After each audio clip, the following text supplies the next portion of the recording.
Hey everyone, welcome to the Winsome Black podcast, a space for women finding their way in real time. If you're new here, I'm Kyla, and today we're going to be talking about something that has weighed on my heart heavily for the last couple years, and maybe it's weighed on your heart as well. And that is letting go of the timeline you thought you'd have. The life you pictured by 25, the age you thought you'd be married, or the moment you assumed you'd have kids. If you've ever looked around and thought, I should be further along by now, this episode is for you.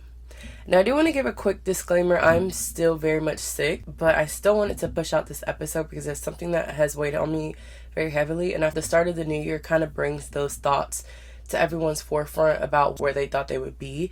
So I felt this would be a great episode to release 2 days before the new year. So I hope that you guys really do enjoy this episode. When I turned 25 last year, I realized I was mourning a life I thought I would have. I was looking back at things that I set for myself when I was 15, 20, of where I would be by 25. And when I looked at those, I was not any of those people on that paper. And it wasn't like those goals were unattainable. They just wasn't who I wanted to be anymore. And that's a hard pill to swallow. When you spent years on years imagining your future, and one day you wake up realizing that everything you once wanted no longer aligns with who you are. So at that point, I went into full panic. For over a decade, I had built my identity around the life I thought I would have, the goals and the milestones. So when those dreams changed, it felt like I lost a sense of who I was. And there was so much fear around that because it felt like I was starting over. If I'm being truthful, that starting over feeling at 25 did not feel good. I had to learn who I was. I had to work through some things that I dealt with. And it was just full panic mode. It was the fear of changing my mind meant that I wasted so much of my time. And I don't know what it is about 25 that just feels like it's fight or flight. And that's how I felt in the moment. And so when I was going through this process, I had to ask myself, where did these timelines even come from? And when I sat back and realized that most of these timelines weren't even mine. They were shaped by societal expectations, by my family, and what I constantly saw on social media. What success is supposed to look like by a certain age, what womanhood is supposed to include, and what a fulfilled life should be. And there was one moment that always stuck with me, and that's when I was 21. I made a clear decision that I didn't want kids, and it felt like a great grounded choice for myself, until outside voices crept in. And that was a lot of social media, a lot of society norms, and even some of my family members. And for a split second, I questioned myself and wondered if something was wrong with me because I didn't want kids. Because that's societal norms. Women are raised to be mothers, to have kids, get married, and that's just their life. That is a fulfilling part of their life.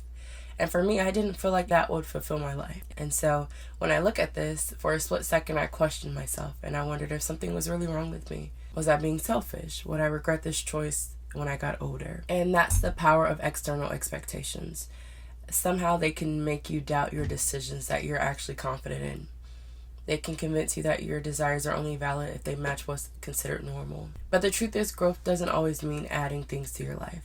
Sometimes it means realizing the plans, the labels, and the life that you thought you would have, you've outgrown. This season taught me that changing my mind isn't failure, it's self-awareness. And mourning an old dream doesn't mean you're lost, it means that you're honest. And letting go of a timeline doesn't mean you're behind, it means you're choosing alignment over approval. So once the panic settled, and it took about 6 months for me to realize, okay, it's okay that your life doesn't look the way you thought it would. It's okay that the version of you is not the same. And it took 6 months, 6 long months for me to be okay with that. And at that moment, I realized something. Losing that version of my life I once imagined felt like losing myself.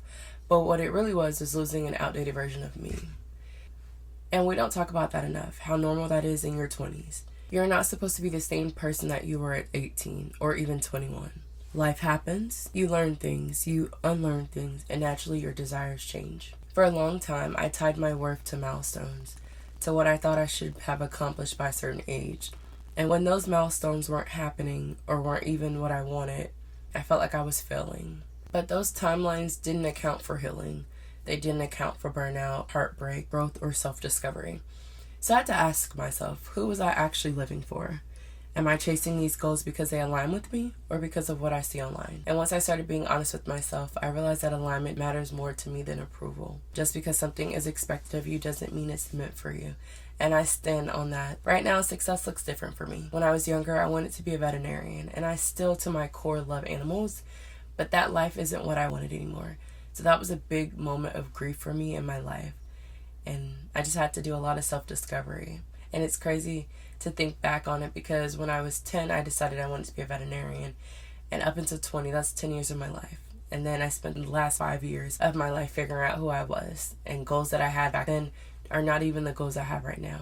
So it's just crazy to think how in each version of your life, things change. You change. So with success looking different to me, I listen to my intuition more than anything. I choose what feels grounding instead of what looks impressive. And giving myself permission to change my mind without the guilt. That is the most important part. Guilt likes to creep in when things do not feel the same. And that has happened to me so many times. So if you're listening and you feel like you're behind, I want you to pause and ask yourself, what dreams are you holding on to that no longer fit your life? Whose expectations are shaping your timeline? And what would your life look like if you released a deadline? I want to remind you that you're not late, you're not lost, you're becoming. And you don't owe anyone the life that they imagined for you. But even when you understand all of that, comparison still can creep in, especially when you open up social media. And if you've been online lately, you've probably noticed that a lot of people are getting engaged or having kids. And let me be very clear, I'm generally so happy for the girlies who are engaged and are truly in love. But two things can be true at the same time. You can be happy for someone else and still feel a little sting when you see those videos, especially if there was a time in your life where you thought you'd be married by now. Seeing those posts can quietly remind you of the timeline you once had for yourself. And that doesn't make you bitter, it makes you human. Comparison doesn't always come from jealousy. Sometimes it comes from grief. Grieving the life that you thought you'd have, from the unmet expectations. And social media has a way of compressing everyone's moments into one scroll, making it feel like everyone is moving forward at the same time except for you. But if I'm being honest, we don't see the full stories. We don't see the struggles behind the smiles, the healing behind the milestones, or the different lessons and seasons that everyone is in.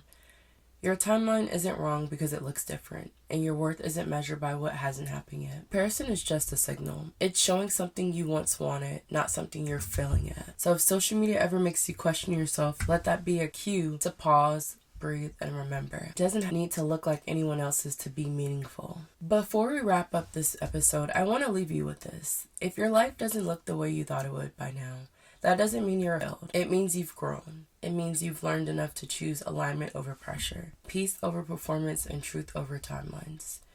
You're not behind. You're not missing out. You're just becoming. So give yourself permission to move at your own pace, to change your mind and not feel any guilt, to redefine success in a way that fits who you are right now. Thank you for being here, for listening, and for allowing yourself to sit in this season with me. If this episode resonated with you, share it with a friend who might need the reminder. I know for me, I probably need this reminder once a month, especially when I'm heavily on social media. Social media has a way of bringing everything to the forefront. And so sometimes it has you sitting in thoughts, and sometimes sitting in your thoughts too long is not good for you. So I hope that everyone has a positive and blessed week. Stay safe, and I will see you guys in my next episode.